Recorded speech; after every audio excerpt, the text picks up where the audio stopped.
স্বরাষ্ট্র উপদেষ্টা, আইন উপদেষ্টা এবং পররাষ্ট্র উপদেষ্টাকে পদত্যাগ করতে হবে। পদত্যাগ আমরা বলছি 48 ঘন্টার মধ্যে আমাদের দাবিগুলো জানিয়েছি। আমাদের দৃশ্যমান উন্নতি না দেখি, আইন শৃঙ্খলা পরিস্থিতি উন্নতি যদি 48 ঘন্টার মধ্যে না হয়, চিরুনি অভিযান চালিয়ে জঙ্গি লীগ, খুনি, সন্ত্রাসীদের গ্রেপ্তার না করা, অস্ত্রোদ্ধার না করা হয়, সেই ক্ষেত্রে আমাদের দৃশ্যমান পরিবর্তন না দেখি সেই ক্ষেত্রে আমরা এই 3 উপদেষ্টার পদত্যাগের দাবিতে আমরা আন্দোলন শুরু করি। জি না, আমাদের এখানে যে ডাকসুর ভিপি আমাদের যে ছোট ভাই কায়েম যে কথা বলছে তার প্রতিটা দাবি যৌক্তিক। আমরা এই দাবিগুলি এর আগেও আমরা কিছু কিছু আপনাদের সামনে বলছি যে আমরা এবার গতকালকে মিটিংয়ের পরে বলেছি যে এইগুলি আমাদের আরও বেগবান করতে হবে এবং তাদের এই যৌক্তিক দাবিগুলি আমরা অবশ্যই করব। এবং এই আরেকটা জিনিস হলো আমাদের ওসমান হাদি ভাই এখন যে অসুস্থ, আপনারা তার জন্য একটু দোয়া করবেন, ওই যেন আবার সুস্থ হয়ে আমাদের মাঝে ফিরে আসতে পারে। এই জন্য আমি আপনাদের সবাই দোয়া কামনা করি। এইগুলির ক্ষেত্রে আমরা পরে কথা বলে আমরা এই 3টা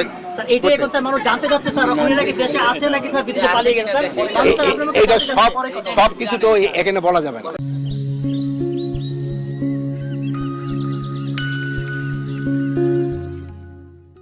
গোয়েন্দা সংস্থা সহ রাষ্ট্রের সকল সংশ্লিষ্ট অর্গানকে দ্রুত জবাবদিহির আওতায় নিয়ে আসতে হবে এবং যাদের গাফলতি প্রমাণিত হবে তাদের বিচারের মুখোমুখি করতে হবে।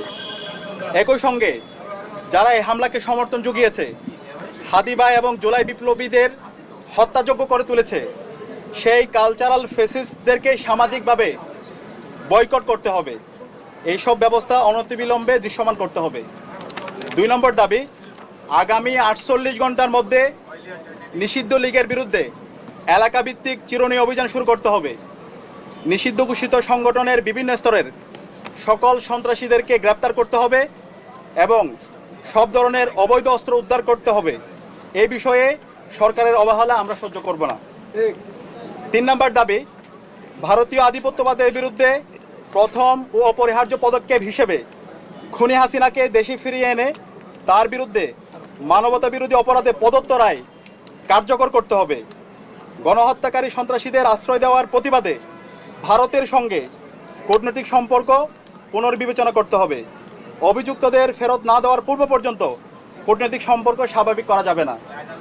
এই দাবি অনতিবিলম্বে না মানা হলে এবং আইন শৃঙ্খলা পরিস্থিতি দৃশ্যমান পরিবর্তন না দেখাতে পারলে স্বরাষ্ট্র উপদেষ্টা, আইন উপদেষ্টা এবং পররাষ্ট্র উপদেষ্টাকে পদত্যাগ করতে হবে।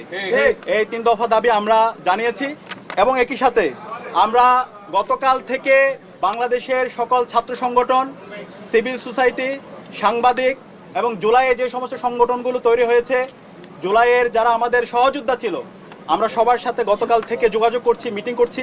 ছাত্রদল, ছাত্র শিবির, ইন্ডিপেন্ডেন্ট অ্যাক্টিভিস্ট এবং বামপন্থী সংগঠন, ইসলামিক সংগঠন এবং সব ধরনের নাগরিক, ছাত্র এবং নাগরিকদের সাথে আমরা যোগাযোগ করেছি।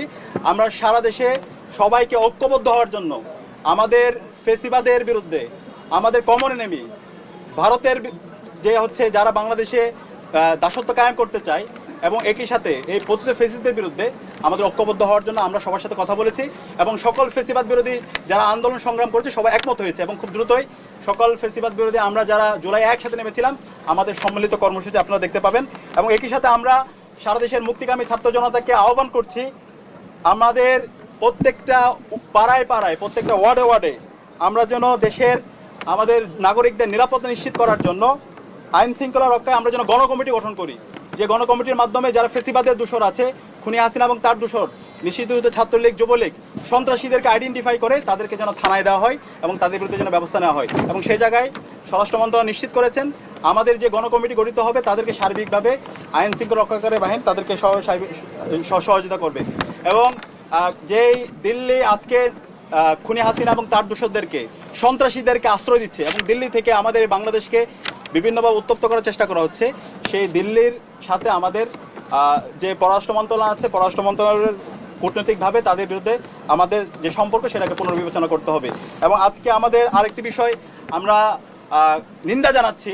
প্রধান নির্বাচন কমিশনার সে আজকে একটা মন্তব্য করেছে, যে মন্তব্যে সে বলেছে উসমান হাদির উপর যেই হামলা হয়েছে সেটা একটা বিচ্ছিন্ন ঘটনা।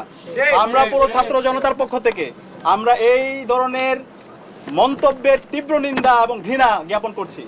আমরা দ্রুত অনুরোধ করব প্রধান নির্বাচন কমিশনারকে, আপনি দ্রুত আপনার এই বক্তব্য প্রত্যাহার করেন এবং সেটার জন্য জাতির কাছে ক্ষমা চেয়ে আপনার জায়গা থেকে আপনি দায়িত্বশীল আচরণ করেন।